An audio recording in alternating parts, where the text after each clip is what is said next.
So today we're looking at this finished garden, so the after from our garden makeover here.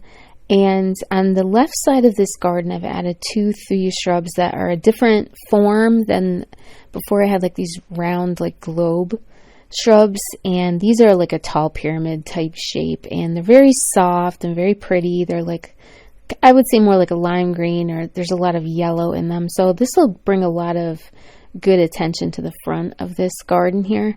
And this is what my other ones look like in the other part of my yard, but they're really beautiful. And then I use these in flower arrangements. I like trim some of the foliage off and use those, so they're very beautiful and soft, and they're really nice when you're doing like wreaths for Christmas or different like swags, things like that. They work out really well. So I do save these tags, and when I do that, I just look them up online and make sure that, you know, they're safe in the house or whatever. So anyhow, I planted in here two divisions of double pink peonies. I have this double pink knockout rose, which I'll show you a little bit closer in a minute. I also got some pink mums from Lowe's. This was like $3, so they were on sale, so that was really nice. But these are all going to have a similar color. And then I did a cutting of this. I have a Count-Dation board rose in another part of my yard, so I did a cutting and I buried that. So then also in this garden, I've put basically a lot of coral bells. So coral bells have this evergreen foliage. They're the same year round. So these are my lime green coral bells. And basically coral bells will take shoots out the side. They're very easy. You can just kind of pick them off. So I've planted this lime green variety all through the garden here. It's called Citronelle, I think is the one that I have. Then I bought two brand new plants. They're called Caramel, and then there's one that's a little bit different, but I'm not sure what the name of that one is. So two brand new plants in here. And when I plant like brand new perennials, I tend to pull off, like I'll divide it as I'm planting it, and then I put those in another garden, and then they can really become like a mother plant, and then I'll be able to get offshoots of those for all my different gardens over the years. So in here I have purple coral bells, I have red, I have lime green, I have native coral bells. So those are great because they get a little bit bigger, and they're just a plain green, but they are great to have in this garden where I'm looking for a lot of just evergreen foliage and things that are going to be about a foot tall.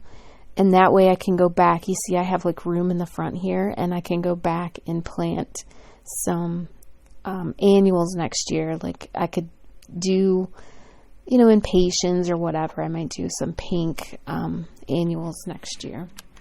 But that way I have plenty of room in the front, and then I can add in my annuals. But right now my focus is perennial. So on this side I have also added a thuya shrub that's the same as on the other side, so it should, you know, balance it out. But I've only done one over here.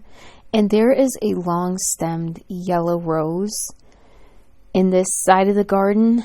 And then I've also added some penstemon. I've divided it and put some penstemon in here.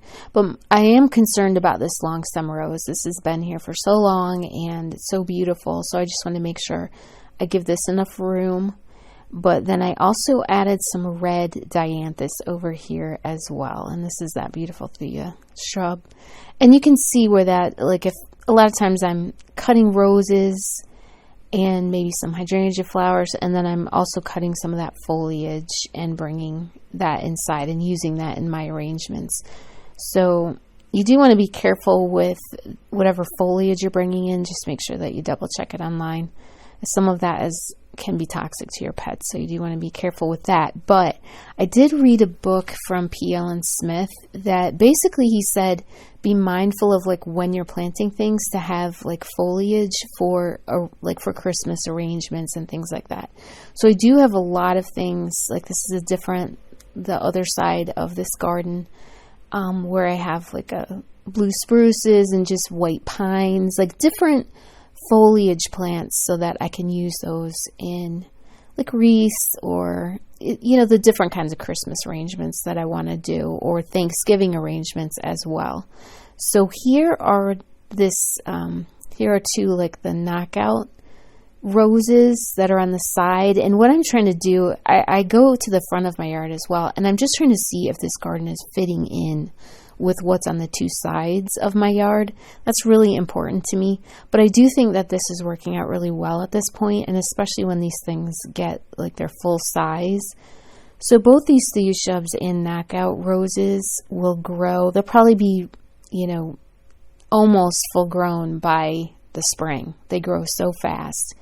And this beautiful knockout, it's a double knockout pink rose. So I love that I also added my double pink peonies, and I have blue perennial sage. I added that cutting of a Deschambault rose, which I don't know if it will take or not, but I think that all of that pink on top of pink, I think will be really pretty with all of this lime green. And then these coral bells, I have just all different colors. I've pulled them from all over my yard. So I have like the light, I would call it pink. They don't call it pink, but they call it red.